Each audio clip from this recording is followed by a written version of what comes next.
মানব রচিত তন্ত্রমন্ত্র দিয়ে যে যার স্বার্থ হাসিল করার জন্য, যে যার ক্ষমতা হাসিল করার জন্য এই কোরআনটাকে বিভিন্নভাবে নিজের স্বার্থ দিয়ে, নিজের স্বার্থ অনুযায়ী কাজে লাগায় সেই অনুপাতে কোরআন এবং কোরআনের আয়াতের অপব্যাখ্যা করতেছে এবং করে যাচ্ছে এই বর্তমানে। অর্থাৎ এরকম বোঝায়, ঠিক আছে না? কিন্তু মানুষেরা আল্লাহর বিধানকে, কুরআনুল কারীম আল্লাহর বিধান, এই বিধান আল্লাহ দিলেন, এই বিধান মানুষেরা নিজের স্বার্থ হাসিলের জন্য এই কোরআন দিয়ে জীবন চালানোর পদ্ধতি বাদ দিয়ে নিজের স্বার্থ হাসিল করা যায় কিভাবে, নিজের স্বার্থ হাসিলের জন্য কোরআনকে এবং দিন ধর্ম ইসলামকে এক শ্রেণীর মানুষেরা ব্যবহার করে যাচ্ছে।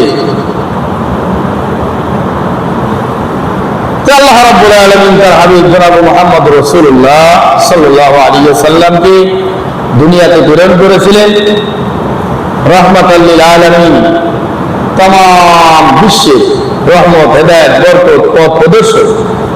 রাসূলুল্লাহর জীবন ব্যবস্থার মধ্যে, রাসূলুল্লাহর সিরাত সুরতের মধ্যে আমাদের উত্তম আদর্শ রয়েছে, আছে না নাই? রাসূলুল্লাহর তরিকার মধ্যে আমাদের কি রয়েছে? উত্তম আদর্শ রয়েছে। নাকি কোনো মানুষের জীবন ব্যবস্থা, কোনো মানুষের মধ্যে আমাদের উত্তম আদর্শ? কার মধ্যে উত্তম আদর্শ? রাসূলুল্লাহর জীবন ব্যবস্থার মধ্যে আমাদের কি হয়ে গেছে? উত্তম আদর্শ রয়ে গেছে, জীবন ব্যবস্থা রয়ে গেছে। রাসূলুল্লাহ সব কিছু নিয়ে কাফাতাল লিন্নাস, তামাম পৃথিবী সমস্ত মানুষের জন্য রাসূলুল্লাহ একদম রোল মডেল হিসাবে আল্লাহ রাব্বুল আলামিন প্রেরণ করেছেন, যে তামাম পৃথিবীর মানুষেরা শুধু নবী আমাদের মুসলমানেরা সবার জন্য নবী করে পাঠিয়েছে। হ্যাঁ, সবার জন্য কি করে পাঠিয়েছে? নবী করে পাঠিয়েছে। এখন হলো অনুসরণের দিক দিয়ে দেখতে হয়, অনুসরণ কারা রাসূলের করে আর কারা রাসূলের অনুসরণ করে না। তাইলে মুসলমানের ভিতরে সবাই যে রাসূলের অনুসরণ করে, রাসূলুল্লাহর তরিকা মানে, বিষয়টা কিন্তু এমন না। 1000-এর ভিতরে মনে হয় 9,999 জন রাসূলের তরিকার উপরে নাই মুসলমান। আর তাহলে ইহুদি খ্রিস্টানের অবস্থা কি? হাদিস কোরআনের সামনেটা আসলে সব ধরা পড়ে যায়। 1000-এর মধ্যে মনে করেন 9,199 জন রাসূলের তরিকা নাই। তাহলে রাসূলের তরিকায় নাই, আমরা এত মুসলমান দাবি করি। কোন তরিকা আছি? ওই যে মুনাফিকের তরিকায় বসে রয়েছি। কারণ রাসূলের জীবন ব্যবস্থা তো নাই। পারিবারিক জীবনে, সাংসারিক জীবনে, রাষ্ট্র জীবনে, চলাফেরা সব জীবনেই রাসূলের জীবন ব্যবস্থা লাগবে, তরিকা লাগবে। সাহাবায়ে কেরামের জীবন ব্যবস্থা, তরিকা লাগবে। ওই তরিকা যদি না থাকে তাহলে আমরা মুসলমান দাবি করতে পারবো? কথা লাগে পারবো নাকি? এটা ঘাড় নিচ দিয়েছে, ঘাড় উপর দিকে তাকান, ঘুম পাড়ার সুযোগ নাই। সামনে কিন্তু ঘুম পাড়া না দিয়ে যাবে, উপর দিকে তাকান, টান টান হয়ে থাকবে আমার দিকে। আমি গল্প করতে হয়েছি, চাষ কলে গেলে তো হা করে দেন, মুখ তাকান টিভির দিকে, মুখের নজর তো পড়ে না। ছবি দেওয়ার সময় হা করে বলতে একবারে, মানে কি দেখতেছে একটা নজর পড়ে না। নজর পড়লে মানে কি যেন মাঝখানতে চলে যাবে, অনেক মূল্যবান সেকেন্ড চলে যেতে পারে। নামাজ পড়ে যায় অনেকে আছে, যারা নামাজ পড়েন এরা তো আছেই। আর যারা নামাজি খুব, এরা মনে করেন যে চাষ করে যায় টুপি মাথায় কি এরপর হা করে যাবে থেকে আকাম তখন যা আছে সব দেখতেছে, আছে না নাই? আরো জোরে করে আছে না নাই? আর এই মসজিদে এসে আপনি ঘুম ধরে, এক ঘুম হলো শয়তানি আর এক ঘুম হলো এই নফসানি। এক ঘুম হলো শয়তানি আর একটা হলো নফসানি, মানে নফসের ঘুম আসায় দিছে। আর একটা শয়তানি ঘুম কেমনে? হুজুর বয়ান করে ওটা আমি পারি, ওইটা হলো শয়তানি। ওই মাথা নিচে করে থাকা হলো শয়তানি, মাথা নিচে করে থাকা। কি কথাটি বুঝাইছে? আর একটা নফসানি, নফসানি মানে নফসের ভিতরে আসলে প্রকৃতপক্ষে ঘুম ধরে আনছে, মসজিদে সে ঘুম এসে যাচ্ছে, আরামের জায়গা মনে করে যে ঘুম বেড়ে গেছে, ওটা হলো নফসের ঘুম। আর যেটা শয়তানি ঘুম, মনে করেন যে 14 থেকে মাথা লড়ে সব আছে। এটা হলো শয়তানি, এই মাথা লড়া শয়তানি। আমি ওইগুলো দেখতে পারবো, কারণ আপনি সব কাজ করবেন একের মাথা উঠা করি, বিপদ সিগারেট করোনা পরশের যা কাম কুকান যা আছে সব মাথা উঠা করি, আর মসজিদে এসে বয়ান শুনবেন হাফিজ কোরআনের মাথা নিচু করি। এটা শয়তানি ছাড়া কিছু না। জোরে কর কথা ঠিক কি না?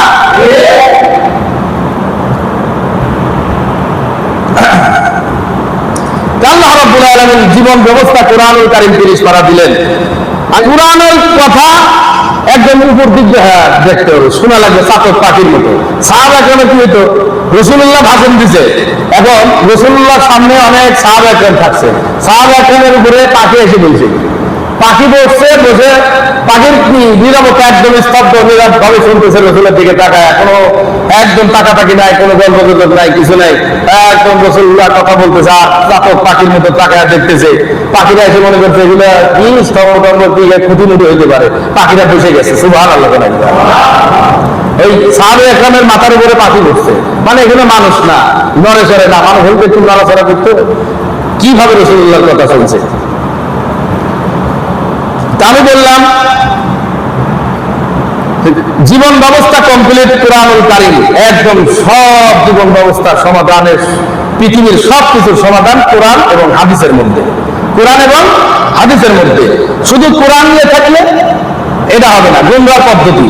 যদি কোরআন নিয়ে থাকেন ওটা হলো গোমরাহের পদ্ধতি, আর হাদিস নিয়ে যদি থাকেন হাদিস কোরআন সমন্বয়ে চলতে হবে। হাদিস কোরআন সমন্বয়ে চললে কারোর অন্ধভক্ত হওয়া যায় না। আমরা কারোর অন্ধভক্ত না, পৃথিবীতে যত মানুষ আছে, হোক আবু হানিফা, হোক আহমদ, হোক সাবু রহমতুল্লাহ আলাইহি, আমরা কারোর অন্ধভক্ত হব না। কোরআন হাদিস সংঘর্ষ যদি কারোর মতের কথা হয় তাহলে ওই কথাটা আমরা বাদ দিয়ে দেবো 1 মিনিটের ভিতরে, কোনো বরকত নেই। যাক, যেহেতু কোরআন হলো সর্বশ্রেষ্ঠ জীবন ব্যবস্থা, এরপর রাসূলের হাদিস আছে। এই জীবন ব্যবস্থাকে আমি বলতেছিলাম এক একজন মানুষ এক এক রকম নিজের কাছে নিজের ক্ষমতার জন্য কোরআনুল কারীমকে নিজেরা অপব্যবহার করে, অপতাফসীর করে মানুষকে বিভ্রান্ত করে যাচ্ছে। এই রাসূলুল্লাহর পর থেকে এ পর্যন্ত করছে এবং করে যাচ্ছে, নিজের স্বার্থ হাসিলের জন্য কোরআনকে ব্যবহার করে যাচ্ছে। এই কথা কি ঠিক কিনা? ঠিকই যদি না হবে, যারা পূজায় গেল, কালকে একটা বক্তা দেখলাম বিএনপির একজন নেতাকে কালেমা পড়াইছে, সে বিএনপির নেতাও কালেমা পড়তেছে, কারণ পূজায় গিয়ে উল্টাপাল্টা কথা বলছে, ইমান হারায় ফেলছে। সে বেচারা যে পারে না তাকে লাইনে আনা খুবই সহজ, আর যে একটু পারে তাকে লাইনে আনা খুব মুশকিল বিষয়। কথাটা ঠিক কিনা? বিএনপির নেতা সাদা সিধা মানুষ ওদের কালেমা পড়ছে, কিন্তু অন্য যে ইসলামী দলের নেতারা কালেমায় এই যে মন্দিরে যে ইমান হারা কাফেরা বসে রয়েছে, তাদের পক্ষে বিপক্ষে ফতোয়া দেওয়া হলো, তাদের ইমান হারায় গেছে, তাদের তরিকার হুজুররা বলতেছে কোনো সমস্যা নাই।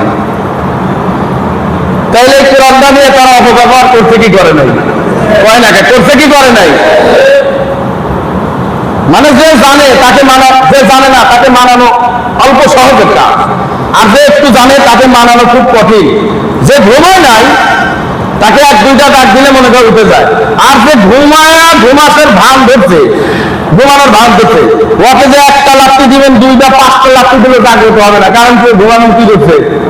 ভান ধরছে। আর যে ঘুমাইছে তাকে লাত্তি মারার আগেই মনে করে যে উঠে যাচ্ছে, 1টা লাত্তি দিলে উঠবে।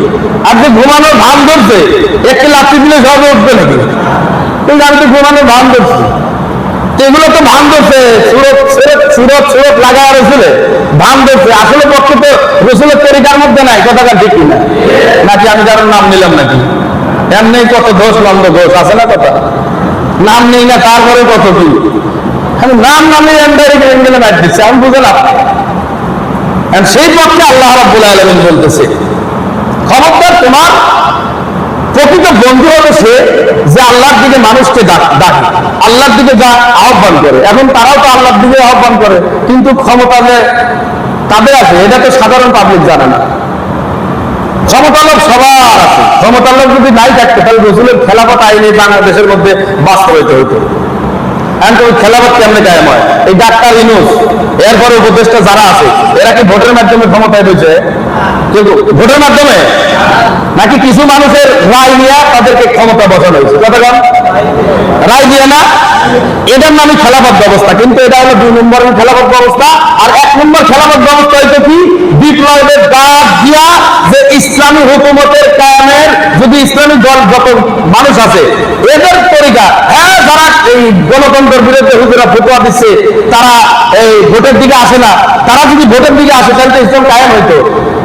যারা ভোটের পক্ষে না, যেমন আমি ভোটের পক্ষে না, আমাদেরকে বলে তারা যদি ভোটের পক্ষে আসতো তাহলে অনেক কিছু করতে পারতো, আর যারা ভোটের পক্ষে নাই তারা কিছুই করতে পারে নাই। আচ্ছা যারা ভোটের পক্ষে বাংলাদেশে তারা কিছু করছে এ পর্যন্ত একটা দেখাতে করছে নাকি? কিছু করছে? কিছু বরঞ্চ যারা ভোটের বিপক্ষে তারা অনেক কিছু করতেছে বাংলাদেশে। ঠিক আছে, জাতি গুন্ডা করে লাভ নাই তো, শক্তি যেটা এটা করে যেতে হবে। এখানে থাকলেও শক্তি, কারণ এই বোমা তো যে শিখছে এখানে থাকলেও বোমাটা বাইরে হবে, বাঁচতে হবে, বাইরে গেলে আরো জোরে বাঁচতে হবে। তো তাদের সম্পর্কে আল্লাহ রাব্বুল আলামিন বলতেছে, দেখো তুমি লিবাস লাগাওয়া ট্রাই করো, মুসলমান নাম দিয়ে যদি বিধর্মী ইহুদিদেরকে তুমি বন্ধুরূপে গ্রহণ করো, আসলে তুমি তো মুসলমান না। কোরআনের আয়াত বলছে যালিকা বিআন্নাহুম শাক্কুল্লাহা ওয়া রাসূলাহু, এটি এই কারণে যে তারা আল্লাহ রাসূলের বিরোধিতা করেছে। ইহুদি, খ্রিস্টান, হিন্দু, বৌদ্ধ, নাসারা এদেরকে কি জন্য আল্লাহ রাব্বুল আলামিন লানত প্রাপ্ত বললেন? নবী আপনি বলেন এদের বিরোধিতা আল্লাহ পাক রব্বুল আলামিন এই কারণে করেছে কারণ তারা আল্লাহ এবং তার রাসূলের বিরোধিতা করেছে। হিন্দুরা কি আল্লাহর পক্ষে নাকি বিপক্ষে? আরো জোরে, পক্ষে না বিপক্ষে?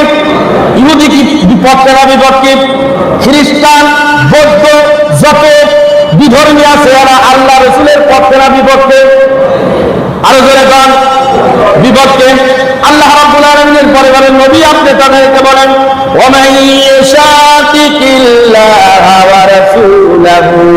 আর যে ব্যক্তি আল্লাহ তার রাসূলের বিরোধিতা করবে তবে নিশ্চয়ই আল্লাহ শাস্তি দানে কঠোর। নাউযুবিল্লাহ। বরং আল্লাহ রাব্বুল আলামিন বললেন হাবিব আপনি तमाम পৃথিবীর মানুষদেরকে বলেন যারা আল্লাহ এবং রাসূলের বিরোধিতা করেন তারা প্রকৃতপক্ষে মুমিন মুসলমানের শত্রু, আমি আল্লাহর শত্রু, নবী মুহাম্মদুর রাসূলুল্লাহর শত্রু। আর এই শত্রুদের সাথে যারা হাত মিলাবে, এই শত্রুদের পূজায় মণ্ডপে গিয়ে যারা শুভেচ্ছা জানাবে, আল্লাহ রাব্বুল আলামিনের কোরআন অনুযায়ী বলেন ইয়া আইয়ুহাল্লাযীনা আমানু লা তাত্তাখিযুল ইয়াহুদা ওয়ান নাসারা আউলিয়া বা'দুহুম আউলিয়াউ বা'দ। হে মুমিনগণ, ইহুদি এবং নাসারাদেরকে তোমরা বন্ধু রূপে গ্রহণ করো না। কেন? ইহুদি এবং নাসারাদেরকে তোমরা বন্ধু রূপে গ্রহণ করো না, তার কারণ কি? আউলিয়া বা'দুহুম আউলিয়াউ বা'দ, ইহুদি খ্রিস্টানদেরকে, হিন্দু বৌদ্ধদেরকে তোমরা ভাই বলে ডাকবে না, ওদেরকে বন্ধু রূপে গ্রহণ করো না। কেন? তারা একে অপরের বন্ধু। একে অপরের কি বলেন? একে অপরের বন্ধু। মুসলমানদের দুশমন একে অপরের বন্ধু। আর যদি তোমরা তাদেরকে বন্ধু রূপে গ্রহণ করো, তাদের পূজায় শুভেচ্ছা জানাও, তাদের ধর্ম অনুষ্ঠানে গিয়া সহযোগিতা করো, আল্লাহ রাব্বুল আলামিন বলেন ওয়ামাইয়াতাওয়াল্লাহুম মিনকুম, আর তোমাদের মধ্যে তাদের সাথে যারা বন্ধুত্ব করবে ফাইন্নাহু মিনহুম, সে নিশ্চয়ই তাদের দলেরই একজন। কথাকার আরো জোরে বলেন, আরো জোরে গান। আল্লাহর কথা সত্য না মিথ্যা? তাহলে বলেন এই পৃথিবীতে যারা আওয়ামী লীগ করে, বিএনপি করে, জাতীয় পার্টি করে, জামাত করে, হেফাজত, চরমনাই, খেলাফত, যেই দল করে হোক আমি হোক আপনি, যদি পূজার শুভেচ্ছা জানান, তারা ওই দলের একজন না মুসলমানদের একজন? আরো জোরে গান। জোর হলো না? ওই দলেরই একজন। তার কি মুসলমান থাকার মতো কোন সুযোগ আছে? তাহলে যারা এই যে কোরআন দিয়ে দেশ চালানোর কথা বলে, পূজা পূজায় গিয়ে শুভেচ্ছা জানালো, পূজায় গিয়ে গীতা পাঠ করলো, গেছে না যায় নাই? মন্দির পাহারা দিল, বলে মন্দির না পাহারা দিলে হামলা হবে, আমাদের নামে মামলা হয়। তাহলে এই ভাই রাসূলুল্লাহ ছিল কি ছিল না? তো রাসূলুল্লাহ কি মন্দির পাহারা দিছে? সাহাবা একরাম দিছে। সাহাবা একরামের জনবল এখন থেকে কম ছিল না, সেই সময় বেশি ছিল। এই কথা না, এখন থেকে মুসলমানের সংখ্যা সেই সময় কম ছিল না বেশি ছিল? হ্যাঁ, কম ছিল না। তাহলে তারা তো মন্দির পাহারা দিল না, আর এই সময় অনেক বেশি। তাহলে বাংলাদেশে কত মুসলমান? তাহলে এখানে তুমি ইমানের দাবি নিয়ে কেন মন্দিরে গেলা? মুসলমানের লিবাস লাগায়া, আল্লাহর রসুলের সুন্নাত দাড়ি নিয়া, টুপি নিয়া, পাঞ্জাবি লাগায়া তুমি মন্দিরে গেলা, তোমার ইমান হারাইছো। তোমার কর্মীরা তা বুঝে না, তুমি কাফের, বেঈমান, তুমি ইহুদিদের দলের একজন অন্তর্ভুক্ত। এখন আর তোমার ইসলামী দল থাকার মতো কোনো সুযোগ আছে? আরো জোরে করা আছে? এগুলা কি আল্লাহর কথা নাকি আমি নিজে বানাইলাম? তাহলে তারা এখনো তওবা করলো না। তাহলে এদের তওবা ছাড়া এদের দলে কি যোগ দেওয়া যাবে? সে যে দলই হোক, যারা ইহুদি খ্রিস্টানদের বন্ধুরূপে গ্রহণ করে, আর তোমাদের মধ্যে যে তাদের সাথে বন্ধুত্ব করবে, সে নিশ্চয় তাদেরই দলের একজন। এখন আপনি মুসল্লি 5 ওয়াক্ত নামাজ পড়েন, এখন 5 ওয়াক্ত নামাজ পড়ে মন্দিরে গেলেন, এখন আপনি কি আমার দলের লোক নাকি তাদের দলের? আরো জোরে কম, তাদের দলের না? এই কোরআন কি আমলেন নাইছে? হুদাল লিন-নাস ওয়া বাইয়িনাতিন মিনাল হুদা ওয়াল ফুরকান। আল্লাহু আকবার। তাহলে এই পৃথিবীতে যুগে যুগে নবী রাসূলের তরিকাই হলো সর্বশ্রেষ্ঠ তরিকা। এরপরে আর কোনো তরিকা আছে? নামাজ নিলাম রাসূলের তরিকার নামাজ, রাসূলের তরিকার যাকাত ব্যবস্থা নিলাম, রাসূলের তরিকার হজ করলাম, রাসূলের তরিকার যাকাত দিলাম, নবী মুহাম্মদুর রাসূলুল্লাহর তরিকায় মসজিদ বানালাম, নবী মুহাম্মদুর তরিকার টুপি পরলাম, নবী মুহাম্মদুর রাসূলুল্লাহর তরিকার জুব্বা পরিধান করলাম, নবী মুহাম্মদুর রাসূলুল্লাহ জীবন ব্যবস্থা অনুসরণ করতে লাগলাম। কিন্তু নবী মুহাম্মদুর রাসূলুল্লাহ রাষ্ট্র ব্যবস্থা কেমনে চলাইতে হবে সেই ব্যবস্থার কথা আছে না নাই? সেটাও মানতে হবে। সেটা হলো খেলাফতের রাজত্ব। বাংলাদেশের আহলে হাদিস সম্প্রদায় প্রায় 4 কোটির বেশি। আলহামদুলিল্লাহ, তারা এই খেলাফত ব্যবস্থার জন্য মাঠে ময়দানে কাজ করতেছে। ওদের ঘোষণা, যারা আহলে হাদিস করবে তারা কখনো ভোট দিতে পারবে না। আল্লাহু আকবার। আমি এই আহলে হাদিসের সাথে 100 একমত, এবং তাদের দলে আমিও নিজে শামিল হয়ে গেছি। কারণ এটা রাসূলের তরিকা, এটা কোনো বাইরের মানুষের তরিকা তারা মানতেছে না। তার কারণ আপনিও যদি সেই তরিকায় আপনি ভোট দেন, তাহলে খেলাফত ব্যবস্থা কেমনে কায়েম হবে বাংলাদেশের মধ্যে এখন বোঝা সহজ হয়ে গেল। কারণ শেখ হাসিনা যাওয়ার পরে ইউনূসকে কিছু মানুষ রায় দিয়ে বসায় দিল সে সরকার। কথাটা ঠিক না? তাহলে এইরকম একটা রায় দিয়ে ইসলামপন্থীরা যদি সত্যি বাংলার জমিনে, আল্লাহর জমিনে আল্লাহর হুকুমত কায়েমের জন্য তাদের এত মায়া থাকতো, তাহলে যত ইসলামপন্থী দল আছে সবাই ওই বিপ্লবের ডাক দিয়ে দিত। কথাটা ঠিক কিনা? তাহলে এই সময় যদি কেউ বিরোধিতা করত, তাহলে তাকে রাসূলুল্লাহর হাদিস অনুযায়ী কঠিন শাস্তি দেওয়ার অনুমতি ছিল। কঠিন শাস্তি দেওয়ার কি ছিল? অনুমতি ছিল।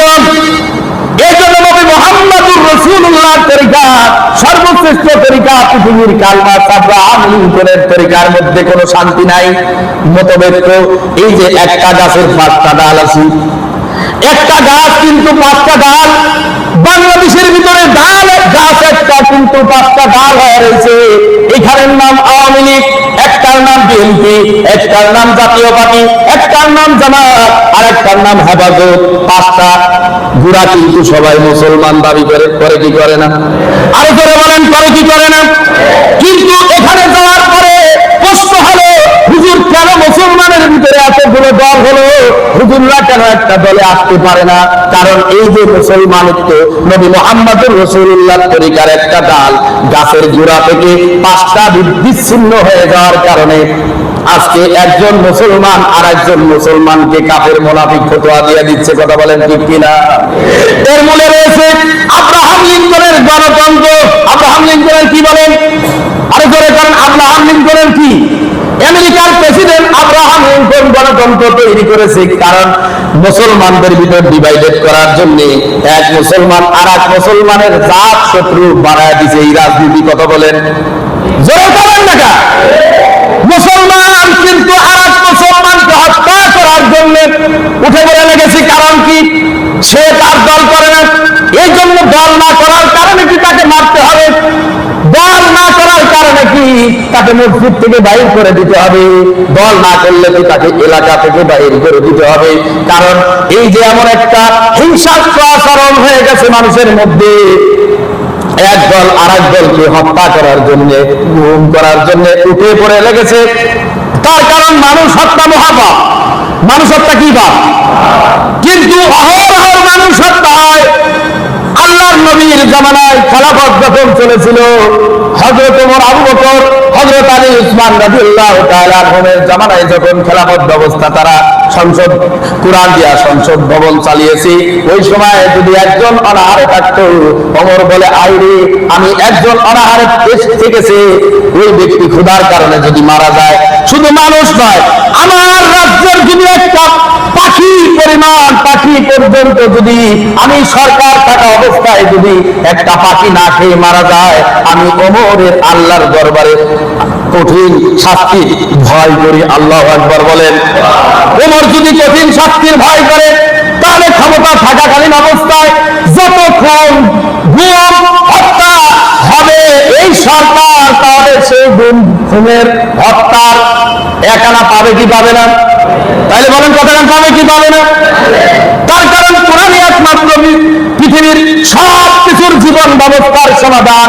কোরআনের আইন যারা চাবে না, শরিয়া আইন যারা চায় না, মনে প্রাণে বিশ্বাস করে না, তাদের মুসলমান থাকার কোনো অধিকার আছে? আর দরকার আছে? মনে প্রাণে বিশ্বাস করতে হবে আল্লাহ এবং তার রাসূলের জীবন ব্যবস্থাই হলো সর্বশ্রেষ্ঠ জীবন ব্যবস্থা। এরপরে আর কোন মানুষের জীবন ব্যবস্থা নাই। যদি মসজিদের ইমাম আল্লাহ রাসূলের বিরুদ্ধে চলে, ওই ইমামের বিরুদ্ধে চলতে হবে। যদি এলাকার নেতা আল্লাহ রাসূলের বিরুদ্ধে চলে, ওই নেতার বিরুদ্ধে চলা এটা প্রত্যেকের ফরজ হয়ে যায়। কতক্ষণ ঠিক কিনা? এখন আমি আহ্বান জানালাম, বাংলাদেশের মধ্যে যারা পূজায় গিয়া কাফের হয়েছে, মুশরিক হয়েছে, তারা মুশরিক হলে দোষ নাই, ফতোয়া দিলে দোষ। কথা কয় না কেন? ওরা পূজায় গিয়া মুশরিক হচ্ছে। মুশরিক হয়ে কেউ বলে ঈসা, মুসা, এরপরে কৃষ্ণ, বিষ্ণু, এগুলো সবই শান্তির প্রতীকের নাম। নাউযুবিল্লাহ। এরা যে নবী মুহাম্মদুর রাসূলুল্লাহকে নিয়ে আছে কুরুচিপূর্ণ মন্তব্য করেছে ইসলামী দলের নেতা হয়ে, এটা যদি কোনো ওয়ান ইসলামী দলের নেতা হতো, তাহলে এতক্ষণ বাংলার জমিনে 6টা মিছিল বার হয়ে যাইতো সকাল বিকাল। জোরে কোন কথা ঠিক কিনা? আমার ভাইয়েরা, আল্লাহ রাব্বুল আলামিন বলেন, নবী এই যে আপনাকে একটা রিসালাতের দাওয়াত, তাওহীদের দাওয়াত দিয়ে আমি আপনাকে জমিনে প্রেরণ করলাম, এই তাওহীদের দাওয়াত দিতে গিয়া দেখবেন আপনার বংশ থেকে শুরু করে যত কাফেরদের সামনে কোরআন নিয়ে কথা বলবেন, তারা আপনার উপরে ঈমান এনেছে কিছু মানুষ, তারা পর্যন্ত আপনার বিরোধিতা করবে। যারা আপনার উপরে ঈমান এনে বিরোধিতা করে তার নাম কি? মুনাফিক। তার নাম কি? ঈমান আনার পরে বিরোধিতা করে তার নাম হলো মুনাফিক। আর যারা ঈমান আনে নাই, রাসূলের উপরে ঈমান আনে নাই, তারা হলো কাফের। তারা কি বলেন? কাফের, মুশরিক। আল্লাহ রাব্বুল আলামিন বলেন, নবী এই যে আমি আল্লাহ রাব্বুল আলামিন তামাম পৃথিবীর মালিক, রাজত্বের মালিক, তাবারাকাল্লাযী বিয়াদিহিল মুলক, আলহামদুলিল্লাহিল্লাযী খালাকাস সামাওয়াতি ওয়াল আরদা ওয়া জাআলায যুলুমাতি ওয়ান নূর, আসমান জমিনের মালিক, সব কিছুর মালিক। আমি আপনার নবীকে কেমন পাওয়ার দিলাম? আমি সূর্যের মালিক, কিন্তু সূর্যের উপরে রহমত আপনি। সুবহানাল্লাহ। মানে রহমত সূর্যের জন্য রহমত আপনি। আমি চন্দ্রের মালিক, চন্দ্রের জন্য রহমত হিসাবে বানালাম আপনাকে। আমি জমিনের মালিক, জমিনের জন্য রহমত হিসাবে বানালাম আপনাকে। আমি সাগরের মালিক, আমি সাগরের জন্য রহমত হিসেবে বানালাম আপনাকে, এবং আমি তামাম পৃথিবীর মালিক, এই তামাম পৃথিবীর সব কিছুর জন্য রহমত করে আপনাকে বানাইছি। সুবহানাল্লাহ। আল্লাহ রাব্বুল আলামিন বলেন, নবী আপনি বলেন, ওমা আরসালনা মিন ক্বাবলিকা মির রাসূলিন ইল্লা নূহি ইলাইহি আন্নাহু লা ইলাহা ইল্লা আনা ফাবুদুন। নবী, আপনার পূর্বে আমি যত নবীকে দুনিয়াতে প্রেরণ করেছি, হযরত আদম সফিউল্লাহ থেকে শুরু করে হযরত ঈসা রুহুল্লাহ পর্যন্ত, এর মাঝখানে যত নবীকে আমি প্রেরণ করেছি, সব নবীকে আমার একটা কালিমা দাওয়াত দিয়েছি, আমি আল্লাহ ছাড়া কোনো মাবুদ নাই। আপনি বলেন আমি আল্লাহ ছাড়া কোনো মাবুদ নাই। আর যারা লাত মানাত মূর্তির পূজা করে, সূর্যের পূজা করে, বাঁশের পূজা করে, গাছের পূজা করে, চন্দ্রের পূজা করে, সূর্যের পূজা করে, আকাশের পূজা করে, জমিনের পূজা করে, দিনের পূজা করে, রাতের পূজা করে, তাদেরকে কাফের ঘোষণা করে দেন এবং আমি আল্লাহর ইবাদত করার ঘোষণা করে দেন। রাসূলুল্লাহ দাওয়াত দিয়ে সবাইকে ইয়া আইয়ুহান নাস, ইয়া আইয়ুহান নাস, ইয়া আইয়ুহান নাস মানে যত মানুষ আছে, ইহুদি, বৌদ্ধ, খ্রিস্টান, নাসারা, মুসলমান, সবাইকে উদ্দেশ্য করে আল্লাহর নবী বললেন, পৃথিবীর মানুষেরা শোনো, আমি আল্লাহর প্রেরিত দূত, আমি হলাম আল্লাহর পক্ষ থেকে খলিফা নাজিল হয়েছি, আমি হলাম শেষ জামানার নবী, আমার উপরে ঈমান আনো, আল্লাহর উপরে ঈমান আনো। আর যারা এই কথার বিরোধিতা করবে তারা কাফের হয়ে যাবে। এই কথা বলার সঙ্গে সঙ্গে রাসূলুল্লাহ এই ক্ষমতার কথা বলার সঙ্গে সঙ্গে আইন চলবে আল্লাহর জমিন, আল্লাহর আইনও চলবে, খেলাফত ব্যবস্থা কোরআনের হুকুমত দিয়া। এই কোরআনের বাইরে জমিন চলতে পারে না। আল্লাহ রাব্বুল আলামিনের নবীর এই কথা শুনে সবাই বিরোধিতা করলো, নাকি সবাই রাসূলকে আদর করতে লাগলো? কি করছে বলেন তো? জোরে কাম কি করছে? আওয়াজ নাই। কি করছে? বিরোধিতা করছে না? সবাই বিরোধিতা করা শুরু করছে। কি ব্যাপার?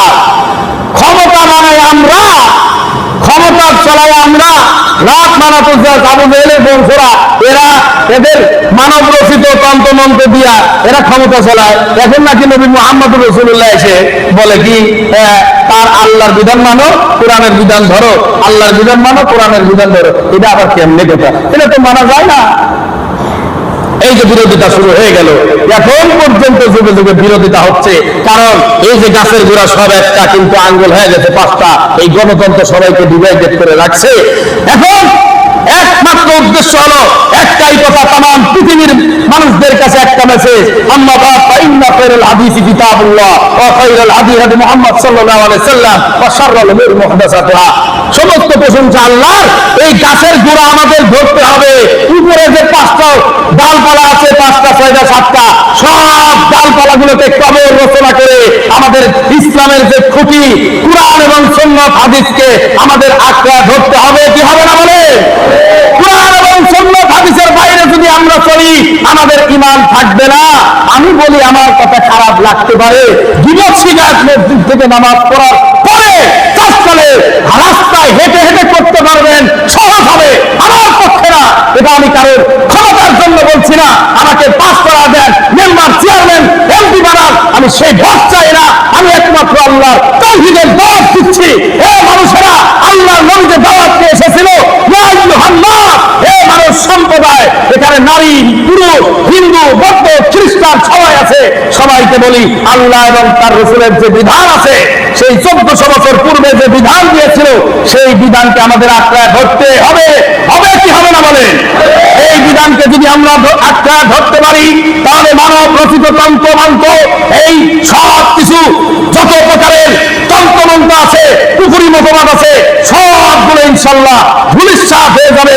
এই সমস্ত পৃথিবীর মানুষের বানানো আবিষ্কার সব সংবিধান একদম কবর রচনা হয়ে যাবে। সমস্ত সংবিধানের কথা বলেন ঠিক কিনা?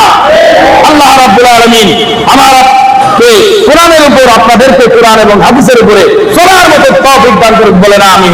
বিরোধিতা করে কোনো লাভ হবে না। আল্লাহর কোরআনের বাইরে যদি কোনো কথা বলি, আল্লাহর দরবারে জাতির সামনে যেন কিয়ামতের মাঠে আমার বিচার করে। আর আমি যদি হক বলে থাকি, যারা বিরোধিতা করে, আল্লাহ তাদেরও যেন সেই দিন দেখে। আমি সেটাই বলি। আল্লাহু আকবার। এর উপরে কি আর কোনো কথা হতে পারে?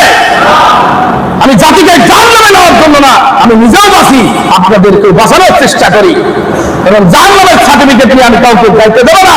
নবী মুহাম্মদ রাসূলুল্লাহ জান্নাতের পথ দেখানোর জন্য আমরাও সে তার অনুসারী জান্নাতের পথ দেখায় দিতে পারি। এখন ধরা না ধরা সেটা আপনার ব্যাপার, কথা বলেন ঠিক কিনা? কিন্তু জান্নাতের টিকিট আমি আপনাদেরকে দিতে পারবো না। পৃথিবীর কারোর কি ক্ষমতা আছে জান্নাতের টিকিট না? আল্লাহ রাব্বুল আলামিন তৌফিক দান করুন। কোরআন এবং সুন্নাত হাদিসকে আঁকড়ে ধরে আমল করা, জীবনের সঙ্গে সব বিষয়ে সর্বক্ষেত্রে সব বিষয়ে রাসূলুল্লাহর তরিকার উপরে আমল করার তৌফিক দান করুন, বলেন আমিন।